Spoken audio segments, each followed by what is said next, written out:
And Solomon had seen it in Proverbs chapter 6, verses 6. He said, go to the ant, you sluggard. Now he's talking to a sluggard. Consider her ways and be wise. He's saying you can actually build wisdom by studying an ant. How can I explain that to a student of Harvard Business School? that an ant can actually teach you how to build wealth. But it's true.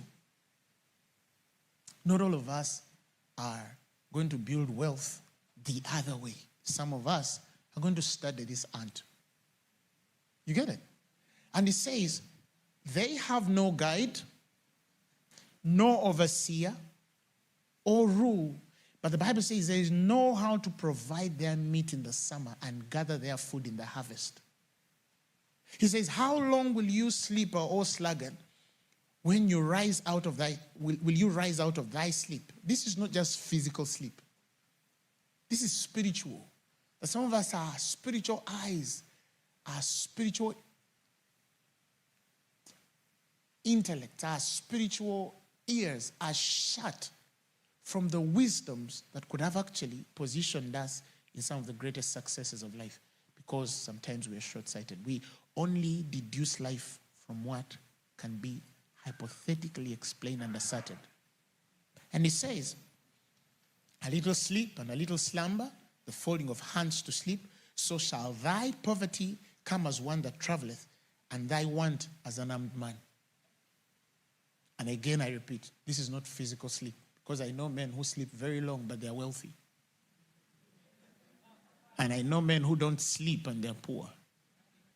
There are realities I have learned that you're just awakened to. There's a certain understanding, and I've seen it has hit every wealthy person I know. Or at least, if they don't have it, that money is only for a period. They'll lose it in a short while. But every time I've met very wealthy people and you sit down with them and they speak to you, you pick that wisdom. It's there. How many of you understand that? It's there. Some are not necessarily Christian. One of my mentors is an Indian man. He's not a Christian. But every time this man speaks, I pick wisdom from him that I know it's divine.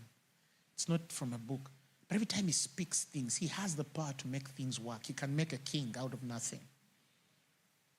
And these people are sitting among us here.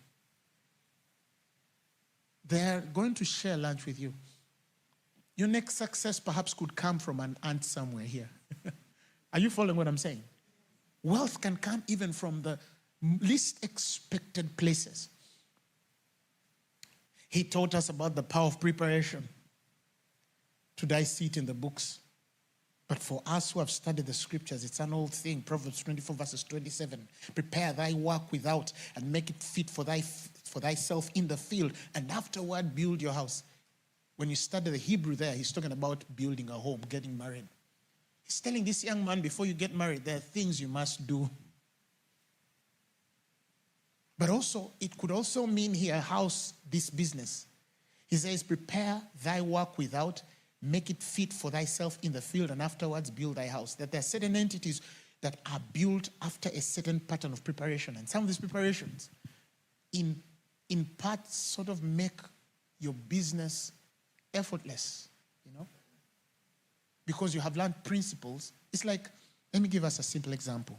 I was sharing with somebody last night on the table. From where I come from in Africa, we don't appreciate modern management. Everything is traditional. You understand what I'm saying? So I've seen men enter glories that they're not prepared for because they don't have the systems to support what they're building. This body of mine is a structure and it has a system, right? Go to the gym and build this muscle. But if you got an attack on that nervous system, it doesn't matter how much muscle you have, you're gone. That's what I'm trying to tell us here. That I've seen people, especially in our parts of the world, who have built very wonderful structures, but without systems that can prepare them. And I've realized this over the years as I've walked this journey, that systems are preparation. systems are preparation. The spirit of preparation works through systems that really work. That's why these people come here to empower us. You take that lightly, but the Bible has spoken this for so many years. Diligence. Proverbs 22 verses 29. Seest thou a man diligent in his work? The Bible says, that man shall stand before kings and not before mean men. That means the diligent spirit on you will attract a certain kind of people in your life. Just be diligent. You'll attract a certain kind of people. You get it? How do you enter a room and you just catch the attention of a certain individual? You get it? Because there's a diligent spirit on your life. Now, Christian, it doesn't matter how many books you get here. If you have not cultivated the spirit of diligence, you'll attract the meanest men on earth. Some of you, everybody around you is going to kill you, is planning to kill you, is either planning to take something from you, they are advantageous, they're taking advantage of you, they're manipulating you. There's just something, and you're thinking, and I've seen these people come to me and like, Pastor, I don't know, pray for me. I have a spirit of rejection. I said, what do you mean? Everyone around me is robbing me, taking advantage of me, backbiting me, blackmailing me. My boss hates me. And I want to tell this woman, no, you actually don't have a spirit of rejection. You're just not diligent in spirit. If you knew how to cultivate that diligence in your spirit, there's a certain kind of people you'll attract. And many of you know this. Some of you have experienced this. I cannot tell you how many times I've entered certain places and I've caught the eye of those that matter. I was not the most articulate. I was not the most expressive. I perhaps, maybe, the person came in the room even before I spoke or finished my sentence. No, sorry, after I'd finished my sentence. But those last lines, and somebody wants to make you their friend. They want to know who you are. They'll trade anything to give you their own time because they've seen something on your life they have no language for, because the world of men can't explain it. But the world of the spirit explains it.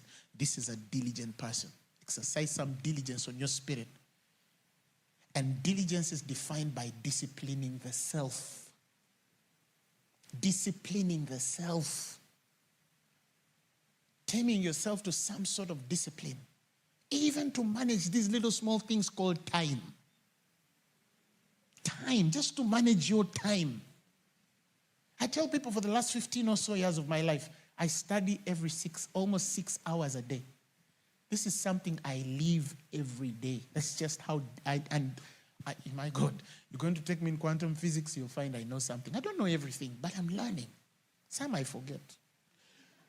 Some stay, you understand? But at the end of the day, I cannot tell you how many opportunities have come to my table because one time I woke up at 2 a.m. to study something. You get it? That's why you should invest in these conferences that add to you. Now, are you seeing what I'm saying? Know everything. Invest in some things, but know everything. Study. You know, we live in a world, the other day I was dealing with one of my staff.